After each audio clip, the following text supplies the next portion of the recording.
Les voyageurs et les Madelinots qui prennent le traversier à Souris pourront désormais circuler de jour dans les provinces maritimes.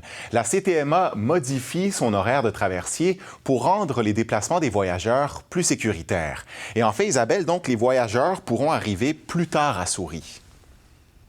À partir de samedi, le traversier va quitter Souris à l'île du Prince-Édouard à 17 h plutôt qu'à 13 h, comme c'est le cas actuellement. La CTMA veut ainsi améliorer la sécurité des voyageurs qui ne sont toujours pas autorisés à s'arrêter à l'île du Prince-Édouard ou au Nouveau-Brunswick pour dormir, qui sont forcés de rouler de nuit. Il y a déjà eu quelques accidents. Et le fait que les journées raccourcissent en termes de luminosité et qu'on approche de l'hiver, ça ne fait qu'accentuer les risques. Donc, le nouvel horaire permettra au moins aux voyageurs de partir des villes frontalières du Québec à la clarté du jour. En calculant une certaine marge de manœuvre, un voyageur pourra quitter des Deschly, par exemple, à 7h15 le matin ou Pointe-à-la-Croix à 8h45 et arriver à temps pour le traversier. La communauté maritime des îles salue ce changement d'horaire, mais continue d'exiger que les voyageurs puissent s'arrêter pour dormir au Nouveau-Brunswick.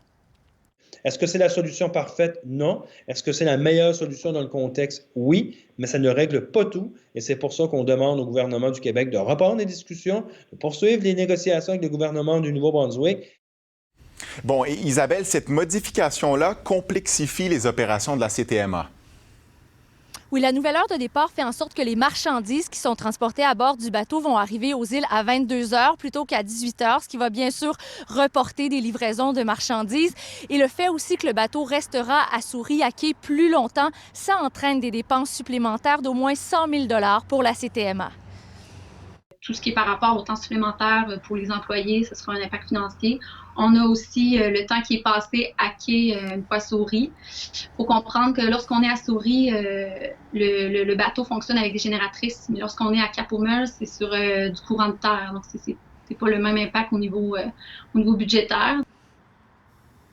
Le changement d'horaire est temporaire. Il pourrait rester en place jusqu'au 1er février, après quoi la saison des glaces dans le golfe du Saint-Laurent risque de complexifier les traversées nocturnes. Merci beaucoup, Isabelle. Au revoir. Ici Est du Québec.